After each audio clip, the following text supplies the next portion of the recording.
Bonjour chers élèves, comment répondre aux questions des SVT en national? Aujourd'hui, on va comprendre ce que c'est qu'exploiter et déduire. Dans la partie de raisonnement scientifique en examen national, on avait dit que tu vas rencontrer deux types de questions. Les questions ciblées et les questions de synthèse. Dans cette capsule, on va voir des exemples de questions de synthèse. Pour répondre aux questions de synthèse, on doit le plus souvent exploiter des documents et les mettre en relation. Et des fois, ces questions demandent de faire aussi recours à nos connaissances. La réponse alors doit se formuler dans un raisonnement logique et cohérent. Exploiter des documents. Quand une question te demande d'exploiter des documents, tu dois extraire les informations des documents et les mettre en lien. Attention, il faut extraire uniquement les informations liées à la question. L'exploitation des documents peut être formulée dans une question de synthèse par en exploitant les documents, en vous basant sur les documents, à partir des documents. Toutes ces formulations visent à exploiter les documents. Dans une question d'SVT, le terme en exploitant les documents est toujours suivi par un verbe d'action. Premier type de question. En exploitant les documents, comparez, décrivez, relevez. Dans ce cas, il s'agit d'une question ciblée. Je dois répondre directement au verbe d'action à partir du document.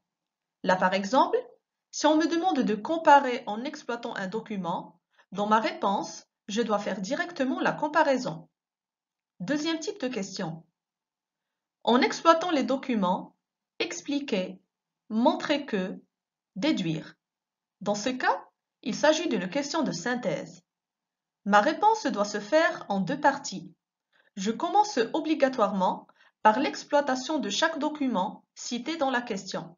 Puis, je réponds au verbe d'action. Là, par exemple, expliquer. Et ce, tout en suivant un raisonnement logique. Exemple. En exploitant les documents 1 et 2, expliquer, ou bien montrer la relation, ou bien déduire un phénomène. Dans ce cas, ma réponse doit respecter le plan suivant. Je commence par l'extraction des informations pertinentes du premier document.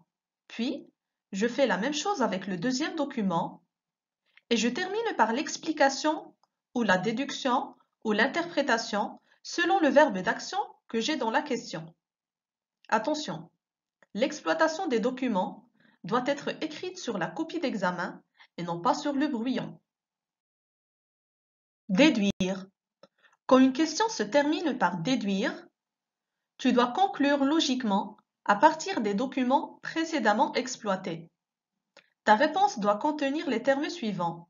Donc, alors, on déduit que. Exemple. Dans ce national de 2019, pour ces deux documents, la question est la suivante. En exploitant les résultats présentés par les documents 2 et 3, déduisez la voie métabolique adoptée par chacune des deux souches de levure, P et G. Je commence par repérer ce qui est en gras dans la question. En exploitant les documents, déduire la voie métabolique. Alors là, ma réponse doit se faire en deux parties. Je commence par l'exploitation des documents, puis je déduis la voie métabolique. Cette question est sur un point et demi. On commence par l'exploitation du document 2. Il s'agit d'un graphique qui représente la variation de la concentration en O2 dans le milieu de culture de la souche G en fonction du temps. On observe qu'après l'ajout du glucose, la concentration d'oxygène diminue progressivement. Alors j'écris, pour la souche G, diminution de la concentration en O2 après l'ajout du glucose. Pour le deuxième graphe, nous avons la concentration en oxygène dans le milieu de culture de la souche P, toujours en fonction du temps. On observe qu'après l'ajout du glucose, la diminution de la concentration en O2 est très faible. Alors j'écris, pour la souche P, une très faible diminution de la concentration en O2 après l'ajout du glucose. L'exploitation de ce document est sur 0,5. On passe à l'exploitation du document 3. Il s'agit d'un tableau qui compare le nombre et l'aspect des mitochondries entre les deux souches. Et on voit qu'il y a une différence entre les deux souches de levure. On commence par la souche G et on écrit: la souche G possède des mitochondries développées, de grande taille et nombreuses. Pour la souche P, elle possède des mitochondries non développées, de petite taille et peu nombreuses. Pour l'exploitation du document 3, c'est sur 0,5. On termine la réponse par la déduction, qui est une suite logique des informations qu'on a extraites des deux documents. Pour les cellules de la souche G, on a vu qu'elles ont consommé beaucoup d'oxygène et qu'elles possèdent des mitochondries développées et nombreuses. Alors on déduit que ces cellules adoptent la voie de la respiration. Au contraire, on a vu que les cellules de la souche P, elles n'ont presque pas consommé d'oxygène et elles possèdent peu de mitochondries non développées. Alors on déduit que les cellules de la souche P adoptent la voie de la fermentation.